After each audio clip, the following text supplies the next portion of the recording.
દાહોદના અમારા લોકસભા પ્રભારી ભાનુભાઈનો હમણાં જ ફોન આવ્યો કે જે ધાનપુરમાં જનતાએ 12 જેટલા તાલુકા સદસ્ય આમ આદમી પાર્ટીના જીતાડીને મોકલ્યા.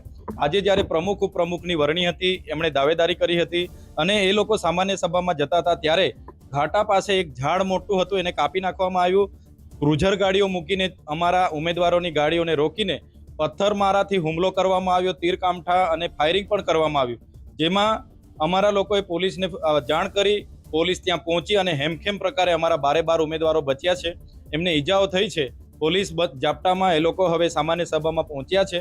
ત્યારે આવી ખેંચામતાણી કરીને અપહરણ કરવાની, ઉઠાવી જવાની અને લોકશાહીને જે લાંછન લાગે એવી અસામાજિક કૃત્ય જે ભાજપના લોકો કરે છે, મારે જનતાને અપીલ છે કે આવા લોકોને લોકતાંત્રિક ઢબે આપણે જવાબ આપવો પડશે.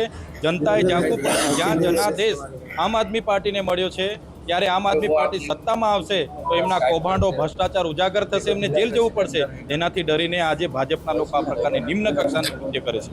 છોટાઉદેપુરની જે ઘટના છે, છોટાઉદેપુરમાં પણ એવું થયું કે છોટાઉદેપુરમાં જે અને કદવાલની વાત કરીએ તો એ બાબતે શું કહેશો? છોટાઉદેપુરની કદવાલની ઘટના, છોટાઉદેપુરના જે ઉમેદવારોનું અપહરણ થયું અને ઉમેદવારો પછી ઘરે મૂકી ગયા, પછી મારા પર બધા જ લોકોનો ફોન આવ્યો, કદવાલથી પણ ફોન આવ્યો. એમણે કીધું, સાહેબ અમે જતા હતા, પોલીસે કીધું કે અમે અમારી સુરક્ષામાં છો અને અંદર દરવાજાથી એ લોકોનું અપહરણ કરવામાં આવ્યું. પછી 1.5-2 કલાક રસ્તા ગાડીઓમાં ફેરવવામાં આવ્યા, પછી પોલીસને સોંપી દેવામાં આવ્યું. હવે વિચાર કરો, જે પોલીસે સુરક્ષા, સલામતી અને શાંતિ પૂરી પાડવાની જવાબદારી છે, એ પોલીસ એ લોકોને ડરાવે છે, ધમકાવે છે અને એવું નિવેદન કરાવે છે કે અમે સ્વેચ્છાએ નાસી ગયા. એવા મૂર્ખ સમજે છે, અમને જનતાને મૂર્ખ સમજે છે.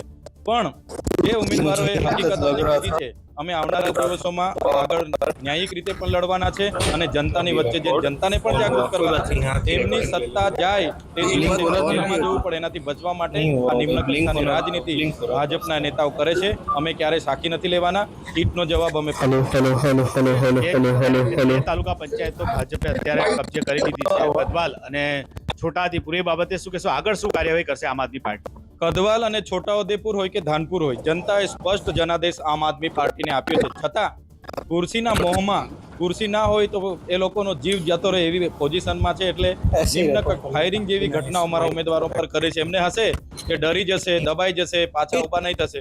એનાથી પણ વધારે તાકાતથી અમે લડીશું, જનતાને જાગૃત કરીશું અને આવનારા દિવસોમાં આ લોકોને પણ અમે જવાબ આપીશું. અમે એવી તમામ ઘટનાની નિંદા કરીએ છીએ અને આવનારા દિવસોમાં એનો જવાબ અમે આપીશું.